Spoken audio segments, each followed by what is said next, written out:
joining us. Today we have a special with the famous Don Lindsey. So Don is going to tell us all about what today, Don? We're going to talk about fossils, but first I want to thank Miss Kathy and Penny the Peacock and the Butler County Public Library for doing this. The title of our program today is Kentucky Ice Age Fossils, Part 1.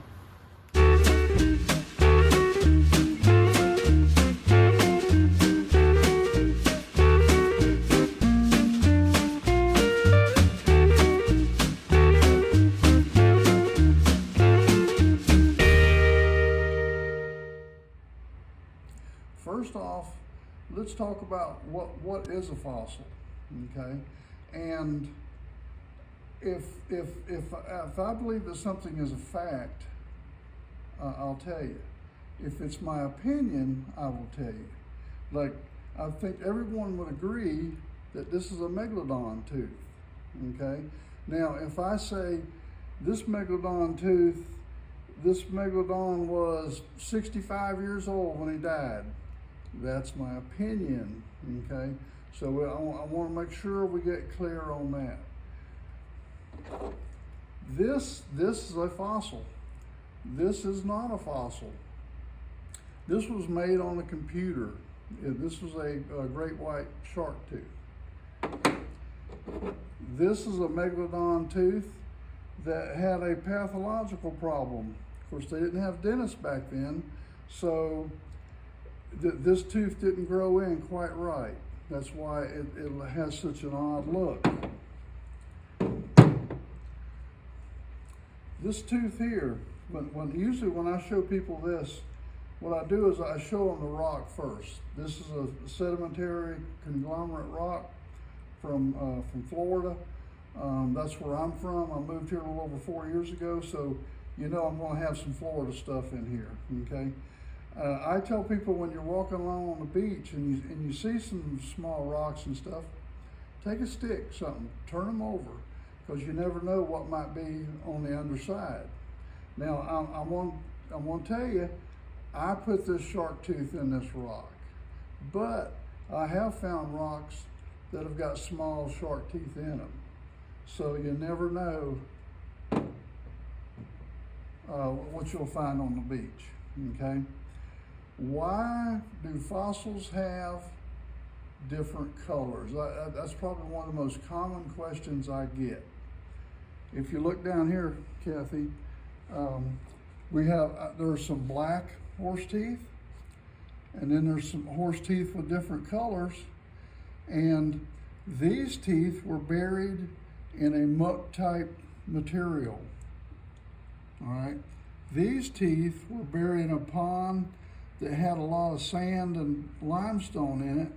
That's why they have this color, okay? I'm gonna show you another tooth here real quick. I want you to look at this tooth right here. This is one of the reasons I love collecting fossils. This tooth here is almost translucent. You can almost see inside the tooth. And so that's one reason I like collecting fossils. Another reason I like to collect them, a lot of the stuff that I've collected over the years, I picked it up within 24 or 48 hours of it being dug out of the ground. So I was the first person to hold it in thousands and thousands of years. That's how old most of these fossils are, okay? Now, not everything on this table is a fossil. This horseshoe crab comes from Florida, but it's only about 2 years old. This conch shell, some of y'all maybe have had conch chowder from Key West. This is not a fossil, okay? But this shell here came out of a shell pit that was approximately 50 feet deep. So I know this is a fossil, plus the color gives it away. You see how it's kind of got that light gray color to it.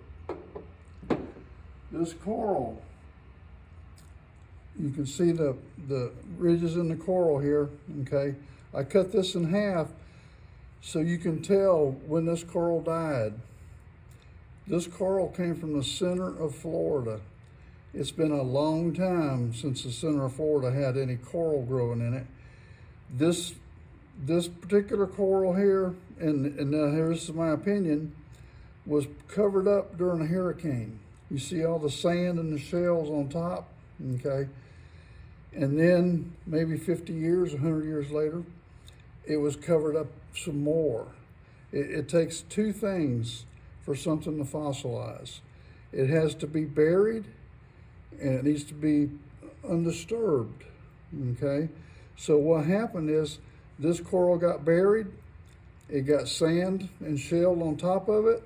There was enough pressure that the sand and the shell turned into stone. So this is just a different type of fossil. Now here's a plant fossil. I think you can see the ridges in here. Now this is from Ohio, and that's why a lot of your Ohio fossils have that same the same color to them. This fossil here came from Florida. You can see the shell impression. You don't have to have the shell or the part of the animal for it to be a fossil. Here's a good example right here. This is the inside of a clamshell. So that they would call this a cast, okay? But it tells you exactly what that clamshell looked like thousands and thousands of years ago. Now this is a piece of coral from Kentucky, which tells us that at one time, Kentucky had a shallow ocean here. This came from about 30 miles east of Morgantown. A friend of mine gave me that. This is a geode from Kentucky. And we'll talk more about what a geode is in part 3. This is the inside of a geode. And this is why a lot of people collect geodes. This is called milky quartz on the inside. The problem is you never know what's on the inside unless you open it up. All right, there's a lot of different ways that people collect fossils. This is fish bones. This is called microfossil collecting. You see how small them fish bones are. All the years that I collected, I might have picked up a few, small vertebrae, but I was not bending over far enough to find fossils like this. So what a lot of people do, they'll go in the area where they know there's a lot of fossils, and they'll fill up a 5-gallon bucket and they'll take it home and they'll get out their magnifying glass and they will just start going through and finding, your little snake vertebrae and your fish bones and fish scales and stuff like that. Alligator. Now we didn't have any alligators here. This came from Florida. It's got a nice tooth in it. This is what I was kind of looking for when I was collecting fossils.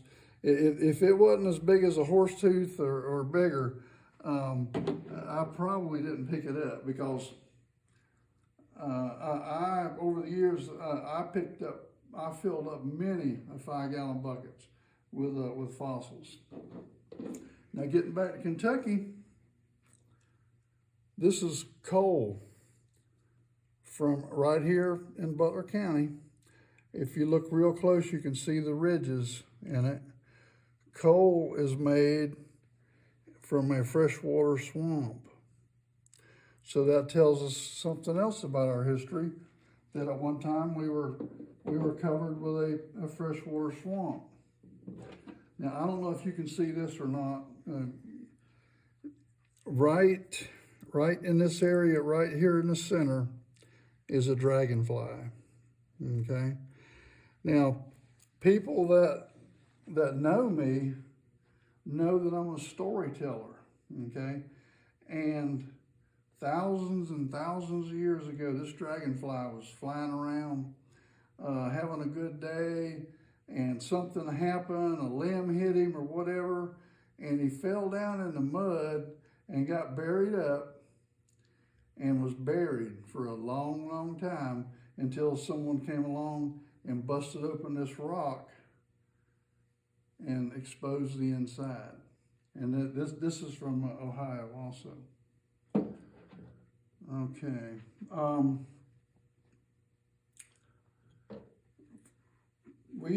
And I'll talk more about this a little bit more, but the Native Americans have been here in Kentucky for a long, long time. This is a knife, a Native American knife. You can see how the edges are worked on both sides here. This could have been used for fleshing out a bison, what we call a buffalo, a deer, or any kind of a small animal. Now this here, and here again, this is my opinion. You see how this isn't really worked. It's worked a little bit, but it's not worked a lot. So in my opinion, this was a digging tool. It could be a digging tool for planting corn, or it could be used for fleshing out a deer or a bison. And this, I call this my bone crusher, okay? And here again, this is my opinion.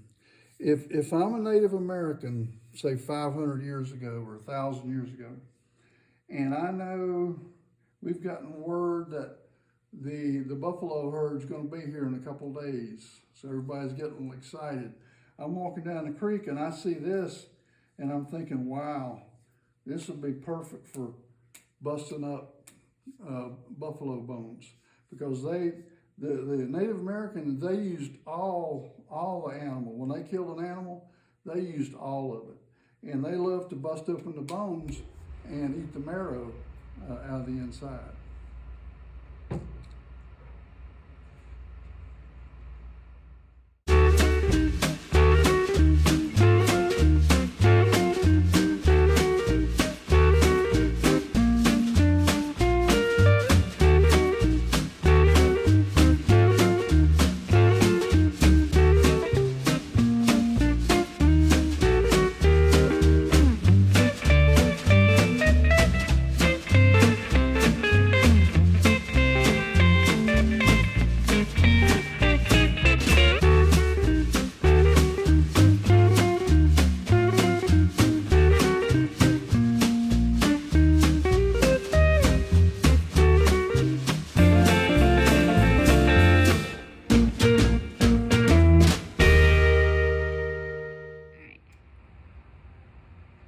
All right, we're going to talk about megafauna, and I'm not trying to use any big words today, but all megafauna is large animals. That's what we're going to concentrate on today. And I want to make sure I cover this. Why did they go extinct? Was it climate change, the Native Americans, or disease? Okay, and in my opinion, and the scientists will tell you the same thing, they do not know. No one knows for sure why they went extinct. So I wanted to make sure we covered that. Now megafauna, everything up here lived in Kentucky at one time, except for the Glyptodon. Okay, now we will talk more about him in part 2, but he did make it to Tennessee, and I found fossils from him in Florida, so that's one reason I wanted to talk about him. But here in Kentucky, we had all three. There was 3 elephant-type creatures, and all 3 of them at one time or another lived in Kentucky. The largest one was the Columbian mammoth, and then we had the mastodon, and then we had the woolly mammoth, Here's a woolly mammoth over here, okay? And how, I know some of y'all are thinking maybe, well, how does he know they all lived here? Because we have found fossils from them, and the two best places in the state of Kentucky to go see some fossils, especially Ice Age fossils, is Big Bone Lick State Park. It's in Kentucky, but it's south of Cincinnati. It's southwest of Covington. It's a world famous place for finding Ice Age fossils. Okay, and we'll talk more about that in a minute. We had two different types of bison. The proper name is bison. We call them buffalo. This is the American buffalo. This is the extinct buffalo. You see how much bigger he is than the buffalo that we have today. Now, everybody loves saber-toothed cats, okay? They lived all over North America, and all these animals lived all over North America. The saber-toothed cat, we have found fossils from him down in Florida. Almost everywhere in North America, they have found saber-toothed cat fossils. The cave bear. The cave bear was bigger than the black bear, bigger than the grizzly bear, but for some reason, he went extinct. Now, I wish we had the stag moose still here. He was bigger than a moose. He was bigger than an elk. And they have found some of his fossils at Big Bone Lick. Let me just talk about salt licks real quick.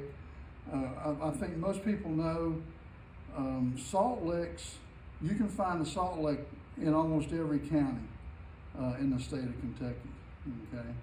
And we even, they found a mammoth in Berry's Lick, which is east of Quality, right here in Butler County, about 200 years ago, okay? Now the problem is they were digging for salt. They were processing salt.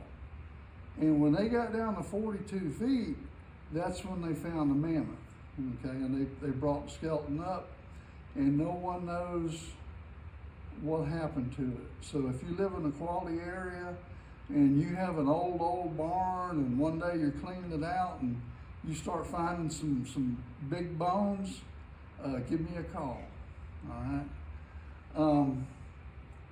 The reason, and here again, this is my opinion, the reason we don't find a lot of Ice Age fossils in different places, like, the rivers, other sinkholes and stuff like that, not everything fossilizes. It takes special conditions.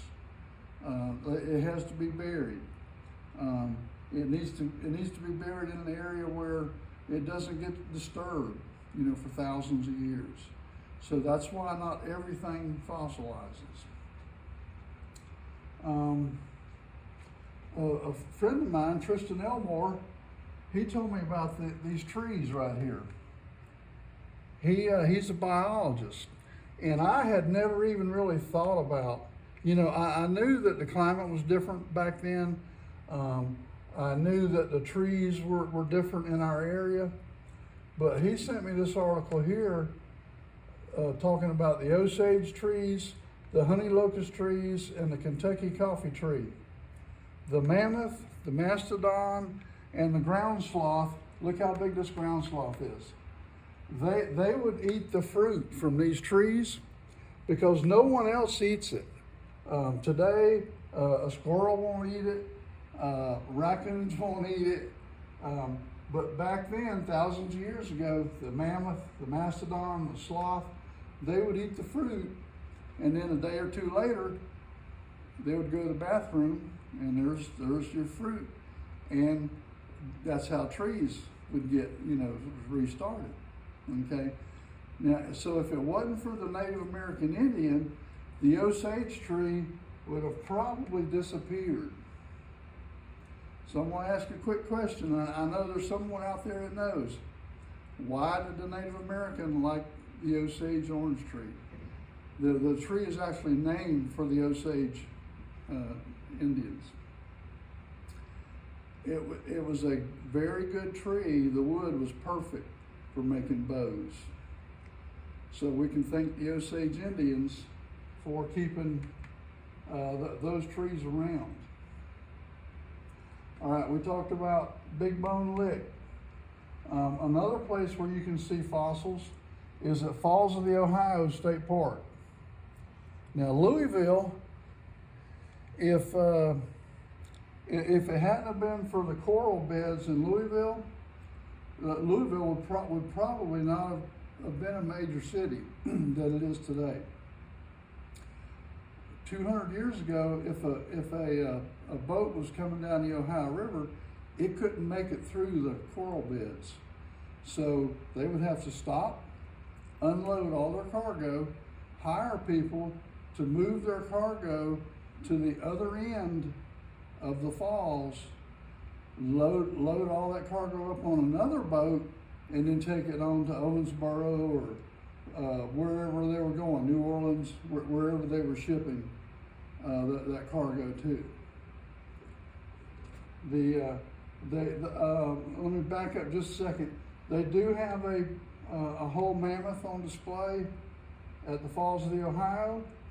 They also have a whole mammoth on display at Big Bone Lick. All right. Before we talk about these people, let's go ahead and I'm going to show you some of the fossils from the Ice Age. Okay. If you look over here, there's 1, 2, 3, 4 mammoth teeth. Okay. This came from a baby mammoth. This came from another mammoth that was a little bit older. This came from another mammoth. This came from an adult mammoth. If this tooth was whole, this tooth would come out like this, and the roots would come all the way down to about here. The mammoth was what I call a grazer, okay? You can see that now this is the biting surface, and so they would eat grass, small twigs, grind them up, and eat them, okay? Now the mastodon was a little different, and this is one of my favorite fossils right here, so I'm not going to let Kathy hold it. It's one of my favorites. It only took me a minute to find it, but I mean, that's just the way it works out sometimes. The dragline operator, he dropped his last scoop and he stopped for lunch. I happened to be driving by. I saw a lot of black material. I got out, I walked over and picked up this tooth. Now what's nice about this tooth, this is the biting surface, okay? This is the roots. This is the roots of the tooth. It's very rare to find a tooth that complete. This is what you normally find. See, this is just one of these little cusps right here. This is what you normally find, because when they get dug up, you can tell by just looking at this, it would fracture very easily. So this is what most people find. So I was very fortunate to find that whole tooth that day. Here's a couple vertebrae. Now these could be from mammoth or mastodon. Their vertebrae are a little bit different, but and I'll tell you, I've got friends of mine that I could show them this, and they could tell you exactly which vertebrae it was. But I never really got that into it. Same way with this one. I could show this to one of my friends, and he would say, well, that's the 12th vertebrae. And like I say, I never got that involved in it. This is a young mammoth tusk, okay? So unfortunately, it's got the root and everything. So for whatever reason, he did not live very long. And that's unfortunate, but at least we have the tusk to look at. Now this is just, and here again, it's rare to find something like this, okay? This is what you normally find. This is a piece of ivory, okay? And this is really, it's smooth. Even though it's fossilized, it still has the characteristics of the ivory when the animal was alive. All right, let's move over here. Now, I want you to look at this book. You can go on YouTube. You can find videos on this. This is a very, if you're in the fossils, especially Kentucky fossils, this is where you need to go. Okay, we have some bison material here. We have the end of some leg bones. We have a couple vertebrae here. Now, everyone knows the big hump on the bison's back up in this area here, okay? That's why this vertebrae is so tall. Something has to support all that muscle. So there's tendons running up through all that muscle, attaching to the top of this vertebrae here, and that's why it's so tall, okay? Now these vertebrae came from Iowa.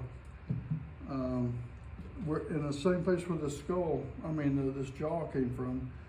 This is a bison jaw from Iowa. And they dug up quite a bit of bison material when they were digging at Big Bone Lick, and we'll talk about that in just a minute. Here's a couple more bison teeth. All right, we're going to talk about people that were interested in fossils in Kentucky.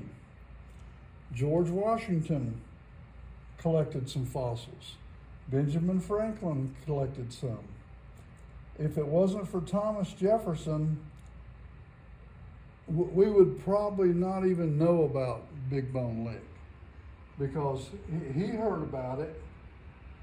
He sent George Rogers Clark, which was a famous fighter before the Revolutionary War. He's William Clark's older brother, and you'll recognize these two names in just a second. William Clark, Meriwether Lewis, Lewis and Clark, the core discovery. Before and after their trip, they both were sent to Big Bone Lick to dig up fossils for Thomas Jefferson. Some of our fossils, and that's why I have Napoleon Bonaparte's name on here, some of our fossils are in France, from Kentucky, because France was an ally at that time, and Thomas Jefferson sent some of our fossils to France. The Native Americans were interested. They, when Lewis and Clark went west, Thomas Jefferson told them, I want you to be on the lookout for a mammoth or a mastodon, because the Native American legend was that there was Big Tonka. Tonka for the Native American is the buffalo. Big Tonka in the land of the unknown, and that's where they were heading, the land of the unknown. But of course they never did find one. Daniel Boone dug up some fossils there. Mary Ingalls, all right. I want especially the girls watching this video, I want y'all to write this down. Mary Ingalls, I-N-G-L-E-S. in 1755, over 20 years before the Revolutionary War started. She and her kids were captured by the Shawnee Indians. And they were captured in Virginia. And they were brought all the way across West Virginia, all the way over into Kentucky. And eventually she ended up at Big Bone Lick as a slave, as a captive. So her job was to gather firewood and whatever the women in the village wanted her to do, that's what she had to do. And if I remember correctly, I should have double checked this. I want to say she was a captive for 5 or 6 years. And finally, she had enough. And she talked another captive into escaping. And they had to cross 42 creeks and rivers to get back to Virginia. But they did it. And there's a book about it. So I especially want the girls out there to check that out. And it wouldn't hurt for the boys to check it out either. Captain William Henry Harrison. You know, any of y'all that have memorized the presidents, that name might ring a bell. Later on, after he was a captain, he became president of the United States. He dug up bones at Big Bone Lick. Charles Lyell was a famous British scientist, also William Christian. A lot of people dug up bones at Big Bone Lick. And we're talking about, as long as we're talking about Lewis and Clark, I'm going to throw one more thing in there. And this is a question for Don Elmore. All right, Don. How many men from the Corps of Discovery were from Kentucky? I'll give you a couple seconds. And before I answer, a lot of people think that the Corps of Discovery started over, on the other side of Kansas City. They actually started meeting up at Falls of the Ohio because George Rogers Clark had a cabin there, and while Lewis and Clark were waiting on people to get there to go on this tour Discovery, they would go back to Big Bone Lick and dig up fossils. Okay, out of the Corps of Discovery, 9 of those men were from Kentucky. Okay, so hopefully y'all have learned something today. We'll be doing part 2 before too long, and we're also going to do a part 3, which is going to involve more of the geology of Kentucky. So if you need to get a hold of me, I'm on Facebook, and there's my phone number if you want to call me. If you disagree with something I've said, let me know. If you think I've misidentified something, I don't have a problem in the world with double checking something. So thank y'all very much.